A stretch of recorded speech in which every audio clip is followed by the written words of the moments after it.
Hello, traveler. What are you looking for? A kick-ass dungeon? Well then come on in. Hello. Oh yeah, this is going to be good.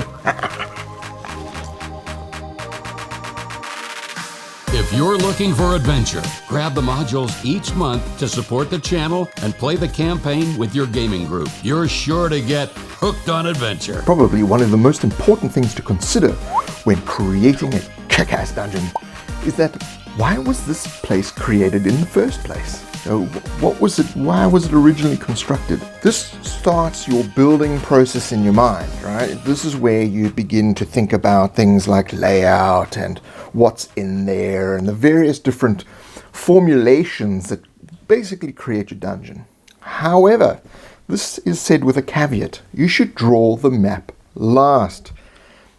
There's a very good reason for this, because you want to get all the kick-ass elements in first and then think about where you're going to place them. However, thinking about its construction leads into all the other things we're going to be talking about. So think very carefully, because what it was originally constructed for is important. But Nothing makes a kick-ass dungeon more awesome than a killer backstory. Make sure that you give the players lots of information about what's going on at the location, tidbits and rumors and that kind of thing. But always leave stuff hidden so they have things to discover as they explore your kick-ass dungeon. if you are going to be using standard monsters, Felinus terribilis, consider how you're going to be using them in a unique and different way. Don't just play them straight. Think about all the things you can do to make these interesting and a lot more fun for the players. In fact, the rooms, the corridors, the various aspects of your kick-ass dungeon, you need to think about them in a different way. Flip things on their head. Why would you have that there? What is the purpose? What would something normally be for? And let's flip it on its head. There's nothing wrong with using standardized monsters. I do it all the time. It's fantastic. But you need to throw curveballs at the players, because if they just see skeletons walking up, it's skeletons. If they see goblins, it's goblins. You got to mix that stuff up. Mimic. Now we have our history and all of that, right? We got the background going. But what about what is going on there right now? Okay, what's happening in the dungeon? What's the story of what they're doing in the dungeon, right? It could be nothing related to what it was used for in the past, or it could be. It depends on how you want to structure it. So if you want to have the ancient use of the dungeon, the new Desians of the dungeon, you usually are trying to revive some evil that was in the dungeon. That's fun. Or maybe they don't know anything about it, and the players have studied the background of this place. That's what makes it cool. They know some of the background, and they find the secrets and they discover stuff, in the dungeon to make it interesting. And maybe they actually use some of that stuff against the Desians of the dungeon. So that's a great way that you can make a kick-ass dungeon, by thinking about that kind of thing and all the interaction of all the pieces that are now making the story in the dungeon. Do the unexpected. Create myths and legends around your kick-ass dungeon that will entice the players, 1, to go there, and 2, want to find out more. But then, once again, are they true? Or are they fiction? Is it partially true? Or is the legend of the Great Bear is actually a dragon wearing some kind of fur? Nothing is more boring than you go to a location, go in, beat up a few goblins, take their treasure, and leave. That's just boring, right? That is not a kick-ass dungeon. No matter how many goblins you put in there, no matter how much cool treasure you put in there, that's just a boring dungeon. This may seem a little bit insignificant, but it's not. How do they actually approach the dungeon? Not as an approach as their strategy, but approaches in the physical, getting to the actual entrance of the dungeon.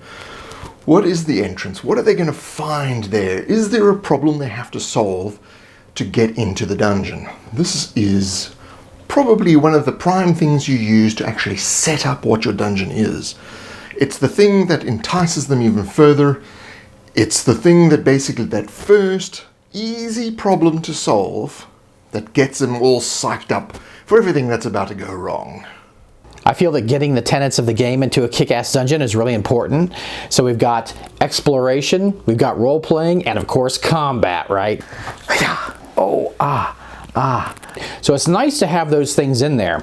But to make a truly kick-ass dungeon, cater to your group. Think about what they love to do. Do they really love puzzles? Make sure you put a puzzle or a riddle in there.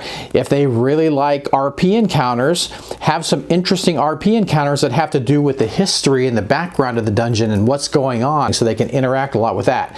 And of course, for those people that love combat, throw lots of monsters and those kind of challenges into the dungeon too. So the kind of percentage that you put in your own kick-ass dungeon really depends on your own group. And like I say, I like to put each type in my kick-ass dungeon, but the kind of what you lean towards, which of those 3 pillars you lean towards, is what your group really likes. Think of your kick-ass dungeon as a circle. Now, the players have to enter and they have to exit. And this is extremely important. How they get in, and then how do they get out? Once they've defeated the big bad guy in there, there's got to be a way out. Normally, that would just be the entrance that they came through. Now, one of my pet peeves in a not kick-ass dungeon is that it's kind of railroady. There's only one way to go, right? There may be several ways that in the past, but they've blocked off or whatever. I don't like that. I like to give the players some choice into which way to go. Do you want to go this way and face this, or this way and face that? Maybe they don't know what they're facing, but maybe there's something that seems really daunting this way. Let's not go across that chasm bridge. I don't trust it. Let's go back and go the other way. I really like those kind of choices in the game. And if you make your kick-ass dungeon just one way, they don't get to make those fun choices, right? And it may be the other way may be worse. So, yeah, I love that choice. So I always try to have at least several ways that the players can traverse the kick-ass dungeon. Now, as Scotty was talking about, you need to consider having not railroading and having one specific route that they can take. All the routes that they take basically loop back in. So when you think of it as a circle, you've got to think about, okay, there's several different paths that they can take, but it all narratively leads back to the beginning. And this is where you start to think about layout. This is where you actually now lay out your dungeon. You've created all kinds of cool events, cool monsters, differentiating your monsters. You've got all this stuff ready to go. You just need a decent layout. And this is where you start to draw your map. For your kick-ass dungeon, think about unique features, because regular just stone hallways and rooms can get really boring fast, right? So think about different things you can do to make the dungeon interesting. Maybe it's like a deep pit, with ledges, or, it has these walkways that span, wide open areas and this kind of thing. So think about that. Also, as the players advance in level and get more and more abilities, you really want to start adding that kind of stuff, because that challenges their abilities, their cool abilities, and gives them a reason and a chance to use those abilities and make themselves look kick-ass and cool in the kick-ass dungeon, right? So I love when my players get excited about getting to use abilities and looking cool in the game, right? Because it just warms my heart as a game master to look and see a player just smiling, just loving what is happening with their character. And that's one way that you can encourage that stuff, by putting it in your kick-ass dungeons. When considering your layout, make sure that every point on the map is accessible without difficult checks. So don't hide main plot points behind things like secret passages, complex puzzles, or something like that. That's only going to become irritating. Do have little side things that, like bonuses that people will get by going through secret passages, disabling a trap, or solving a puzzle. That's to get little rewards along the way. So they've defeated the big bad guy and there's a huge chest behind him with a combination lock. They know there's something juicy inside there, and there should be. But if they decide to leave it, it's not going to affect the rest of what they're doing. So don't hide the only thing that's going to help them out in that chest. Don't hide the only passageway out behind a secret door. Don't hide the only way in behind a secret door that's very difficult to find. They will just give up and they will leave. And you don't want that. So only put bonuses behind them. One thing I love about RPGs is that your player characters, the main heroes of the world, change the world that they're existing in. And so that's no different with a kick-ass dungeon, right? Because if they go in there and change the balance of the dungeon or the ecology, or destroy it, or destroy one faction, another faction takes over, there's so many different permutations of that. So think about what would happen when the players leave. Do the monsters come back up, if they haven't destroyed everything? Do new monsters move in? Does it become just a deserted place? And how does that fit into the world? So think about that after the curtain falls and the players leave. Because you may be able to introduce this later, at some point in the campaign. Oh, maybe there's more trouble stirring at this place they know. And maybe you could even tie that into the history and background that, it will call more enemies. It will call more, power to itself to try to rise this great evil that's down there or whatever. So yeah, think about that. And maybe the characters go on a quest to actually seal this place so nothing else can get in. So I always like to think about how the repercussions of my kick-ass dungeon. And finally, the statement, how cool would it be if?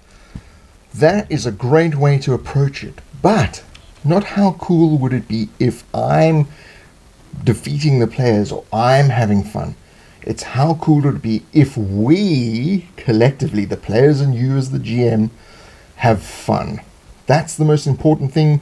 The best element in any kick-ass dungeon is how much fun are you having?